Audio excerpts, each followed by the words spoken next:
personally say her courage and spirit is indomitable. Those who know her work say there's no other restorer or interior designer who can compare. Well, today is your chance to judge for yourself as I introduce you to Sunita Kohli. Welcome to the program, Sunita. Thank you. Now, you've redecorated and restored Rashtrapati Bhavan, Hyderabad House, the Prime Minister's Secretariat, not to mention many hotels, restaurants, and even ships that sail on the Nile. And yet you've never formally trained in interior design. Is that a paradox, or is that in fact the secret of your success? Well, I think it's a secret of my success because, you know, one has not got limited and pigeonholed into just one discipline. I studied literature, and that in fact gave me a very wide spectrum of interests, and design is just one of the things that followed. So tell me, how then did you actually become interested in design and restoration? Because literature is so far removed from it. I don't think it's far removed at all, because whilst I was studying for my master's degree in literature, I became interested in the history of furniture design, which closely follows the history of English literature, you know, and the periods, in fact, are also known. You mean by Jane Austen and George Eliot opened the doors to restoration? Absolutely. So that's how sort of a major interest began, and I didn't realize then that it would one day become a profession and a business. But you're really telling me that this amazing career and reputation was born out of a series of accidents? I think so. I don't know whether it's an amazing career and reputation, but it was an unplanned profession. And all along, one little thing led to another until Yes. you became the interior decorator and restorer of today. Karan, I don't know whether I'm the interior decorator and restorer. I am an interior designer. But I think many things many things in life happen that are unplanned, and this was just one of them. But I'm glad I found my niche in life, because it's a profession that I have hugely enjoyed and benefited from. I've been to the most wonderful places, met the most wonderful people, and you know, and the whole world has been one's oyster. Let's talk about what many would consider perhaps your most prestigious commission, Rashtrapati Bhavan. When you first came to it in the 80s, what state did you find it in? Well, it was run down. It had a depressed look about it. I must say one thing, though, that there had been no structural changes in this great Lutyens building, and which one finds in many of the Lutyens buildings in England. They have so they also preserved the structure, but they hadn't maintained it from inside. Yes, the maintenance was extremely poor, and in fact many of the main drawing rooms, such as the North Drawing Room and the South Drawing Room, had been used as storerooms for furniture for the last 20 years. But that's surprising, because it is in fact the official residence of the Presidents of India. But you know, it does have 360 rooms and lodges, so whichever rooms they felt were not being used, They barricaded and shut up. and they quickly became storerooms. Now, when you take on something like Rashtrapati Bhavan, an institution and a Lutyens monument, a Raj creation, how did you go about it? Research and more research. And this is again something that I get from my English literature studies. And there is nothing that one can do which is as worthwhile as first researching it. And Research to see what the style and period when it was built would advise and demand. yes, and much of that was done at the Royal Institute of British Architects, which house all the Lutyens papers and all the Lutyens photographs taken by his son and all the original Lutyens drawings. So you had to go back to London and immerse yourself in Lutyens to be able to understand what he wanted. Yes, I did that in a private capacity, but I felt that I could not do justice to such a building, because it has been a great privilege for me that I was asked to restore and decorate it. So when you say restore, you were in a sense taking it back to the original concept and purity of the design. Yes, that's what restoration is. So you have to study, and in my case I studied what was Lutyens' vision of the decorations, and that is what I gather then in went back to. I gather in one instance you were able to in fact do something that Lutyens had wanted to do but never quite succeeded, use khadi. Yes, because I had read in his daughter's memoirs Mary Lutyens, that this is what he wanted to do, but because of nationalist overtones, he was sort of not allowed to do so. So Khadi was thought of as the rebellious cloth. Absolutely. So I thought, let me do something that he would have liked to have done. And in fact, Mary Lutyens, when I showed her the photographs of the restored room, she said something very charming to me. She said, "You should have been in the original team of my father." So I consider that a great compliment.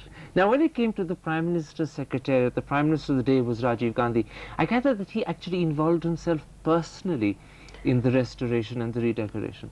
Because I think the Gandhis have always been interested in conservation and restoration, and he had a very keen eye, and he was very meticulous and methodical in his ways. And so when it was decided that South Block and North Block would be restored, he went into every aspect of it, even though he led such a deadlined existence. But whatever time he gave to it was valuable and considered time.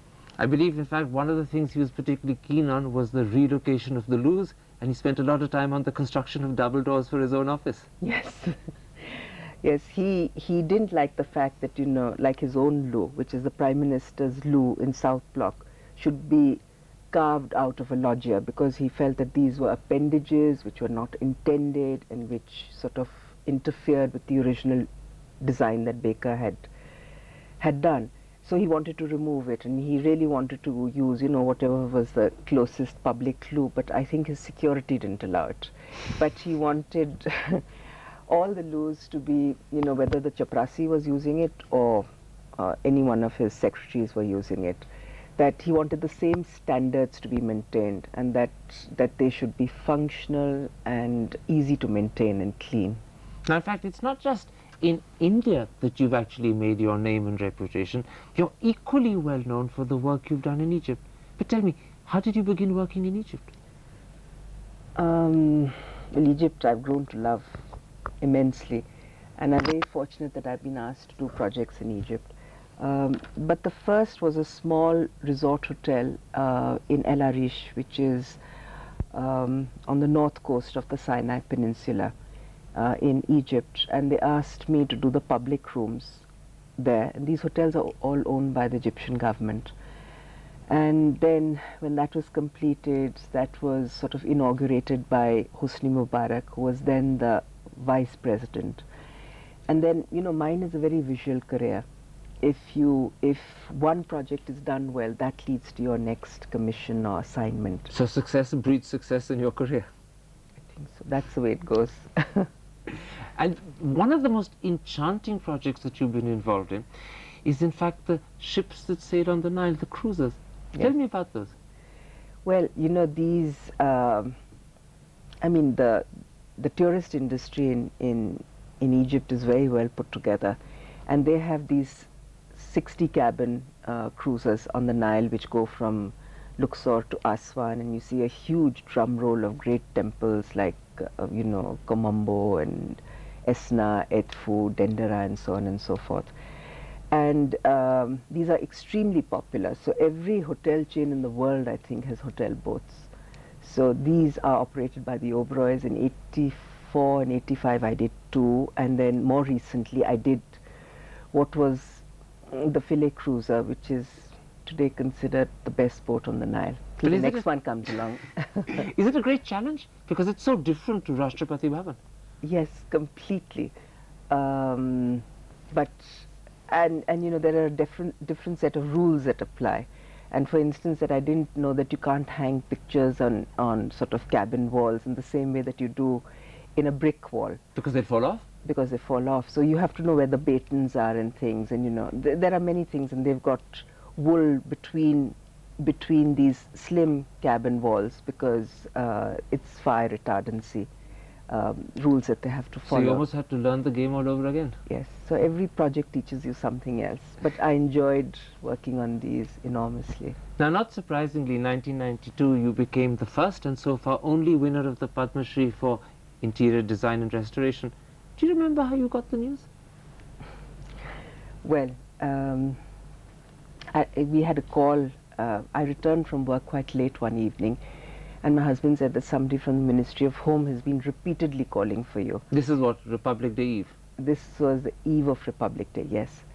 And since it was quite late, about 7:30 or so, I thought I would return the call, not the next day, but the day after that, you know, Republic Day being a holiday. You thought it was a bureaucrat ringing to hassle you? Not to hassle me, but ringing, you know, and it was after office hours. So well, in any case, there was another call, and this very irate voice at the other end says, "The President is desirous of conferring the Padma Shri on you. Do you accept or not?" I was so stunned, you know. So of course, I can't be blasé about it. It's a huge, huge honor. And I said yes, and then I told my husband about it, and he said, "Oh, it must be somebody playing a practical joke on you." So that evening we'd gone for dinner to some friends, and the Padma list was being discussed. I kept absolutely silent and quiet because I didn't want to make a fool of myself regarding this telephone call. You still thought it was a joke? Still thought it, but next morning they sent officially telegrams. So I received that, and I knew it wasn't a joke, and I was very pleased. There's another award that you've received, which I believe, in fact, means a lot to you as well, particularly because it was given by Mother Teresa. Yes, the Mahila Shiromani Award, and because I think I was in the presence of a saint. She touched you deeply. Yes, and also it seemed so irrelevant to be receiving an award for interior design when, you know, the sort of work that she has done. Teresa, let's take a break. I want in part 2 to talk about you and how emotions touch you and the people that touch you and the events that have affected your life. We'll be back in just a couple of moments. Stay with us.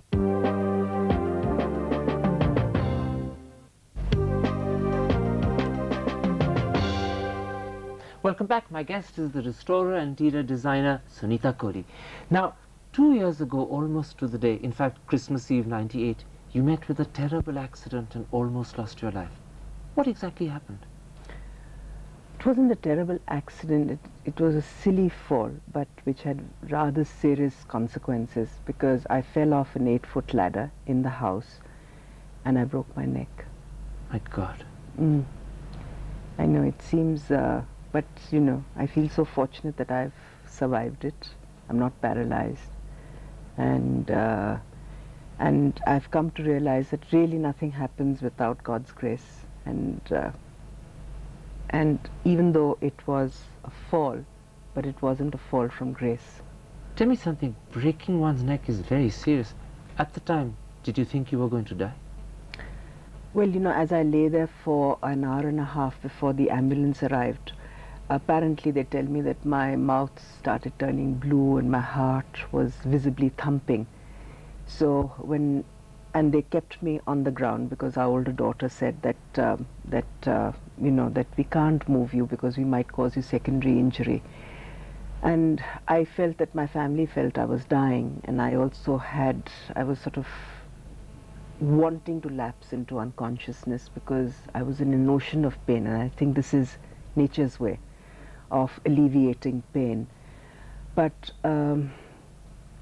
so I also felt I was dying, but I willed myself to stay conscious so that my 2 daughters and my husband didn't think that I had gone. So at that moment when actually you were lying on the floor, your real thought was, what if they think I'm dying? I have to keep alive, I have to keep conscious for them. Conscious. I have to keep conscious, and though I wasn't afraid of dying, I mean, you know, I sort of, when I thought I was dying, I thought I'd been very fortunate in my family, in my friends, and in what I had been able to, I mean, I'd had a good life. I'd met wonderful people, been to wonderful places. How exactly did the fall happen? I was very rushed those days, and because I'd been traveling incessantly. I mean, the whole year had been either going to China, Indonesia, Borobudur, Germany, England, and then when I was here, I was then working on a project in Kashmir, another one in South India and Coimbatore. So once a week, 1 week it was Kashmir, 1 week it was Coimbatore. And since our children were returning for the holidays, I wanted to complete everything. And that day, our son's friend was returning from from America, and he was going to stay with us. And I rushed up this little ladder, which is a mezzanine in our daughter's bedroom. And whilst there, I found some papers and everything, because I went to actually look for his flight timings. And so it was just carelessness. I had all these papers in one hand, and I thought I was going to grab the ladder with the other, but I lost my balance and I fell backwards. And so my neck went straight against a concrete column, and then I fell on the ground, and I think that's what broke it. I gather that the initial injury, which was bad enough, was compounded by a disastrously bad diagnosis at the hospital you first went to. Well, I wasn't diagnosed at all. I went there as a spinal emergency, and they took 20 x-rays, and they did a CAT scan and everything, and then they told me how fortunate it was that I had no spinal injury. And this happened because they just forgot to x-ray the 7 cervical vertebrae, Which was broken. which were broken. 2 were broken, 4th and 5th. So how did you discover it? Well, later, because in fact, the discharge slip from this particular hospital recommended that after 3 days they recommended what was it? They recommended cervical exercises after 3 days. Had I done that, I would have been paralyzed immediately.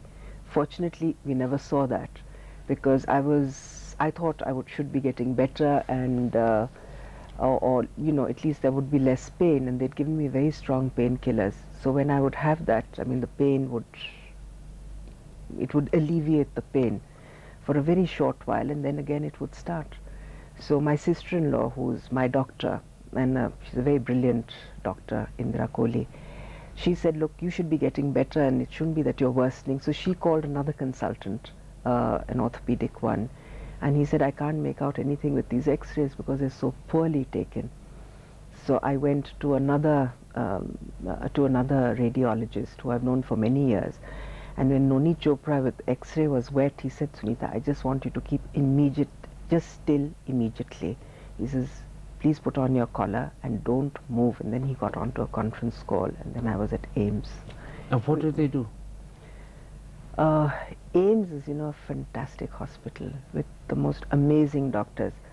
They were first debating whether I should have surgery or whether I should be treated what they call conservatively. And then they decided to treat me conservatively, which is, there's something known as gardener's tongs, which is they screw these bolts, and they're literally bolts, into your skull, and then to which is attached that many kilos of weight. So that's what they did for 2 months. And you were literally stretched out on a bed with weights weighing you down? Well, my upper body, yes, was stretched out, and I was completely immobilized. But I considered myself so fortunate that I was not paralyzed at everything one could But take. did you know at the time that you would not be paralyzed? Yes, I knew then that I was not going to be paralyzed when this started, and because they told me how. I mean, Professor Dave, who was my surgeon, he said that only a doctor can get frightened when they see an x-ray. And he says, I don't know how you've come to us as an old injury and how you have survived these 12 days. Do you believe in God? Yes. And do you believe that God was there on your side, despite the fall? Absolutely. I mean, I consider myself so fortunate. I count my blessings every day, and I don't say that lightly. And of course, nothing happens if His hand is not there on you. And also, in a strange way, it has enriched my life enormously. You were there literally knocking on death's door before you decided to come back. How has this changed you? Karan, I don't know whether it's changed me or whether it has reinforced many things that I've always thought of as that I've believed in. And one is, I've always believed in the kindness of human beings. And I saw this in such, I was flooded with kindness from family, from friends, and the sort of the compassion and empathy that I received That helped enormously, yes. Were there things that you earlier took for granted and that now after this experience have become much more meaningful, much more precious? Well, for one took one's mobility for granted. One took for granted sort of, I've always been accused of having an excess of energy, so says my husband. But, and also the ability to, you know, I was lying down and I just wished for the day that I could sit up and speak to somebody face to face. You looked death face to face for a while when you were lying there on the floor waiting for the ambulance. Today that you've recovered, are you scared of death? No, not at all. I mean, I'm prepared to go anytime. But I hope for my children's sake, more than anybody else, that I'm around just for a few more years while they need my support. This must have been a traumatic experience for your husband and children. Has it brought the family a lot closer together? I think we were a close family to begin with, but so closer, yes, we were close, and but everybody, I think we are all conscious of mortality. And that's a consciousness that is going to be with you forever. Yes, I think so. Because, you know, we hurtled along at a pace and without thinking of... How important during those terrible days in hospital when you were all there on your own was your husband? He was so supportive. He's a slim man and he lost 5 kilos. And I felt really bad that I was the cause of so much anxiety and so much pain, because it just wasn't my pain. I thought I could tolerate that, but you know, to have to also deal with the pain of one's husband, children, mother. Seeing them suffer in a way and seeing their tension and anxiety was worse. I think they suffered more than I did. I also, you know, at one level I also had a wonderful time, because I mean, this was the first time in my life that I had the luxury of time. And I love listening to music. I could sort of wake up in the morning, and when the nurse did whatever had to be done in the morning, listen to the whole of the Fifth Symphony without knowing that, you know, knowing that there wasn't an appointment to dash to, run to, listen to afternoon rags in the afternoon, have these wonderfully long conversations with Sunita, friends. they say that you're a lady with indomitable spirit and courage, and they're absolutely correct. No, Good luck. all of us have Take that. care, and thank you for a wonderful interview. Thank you, Karan.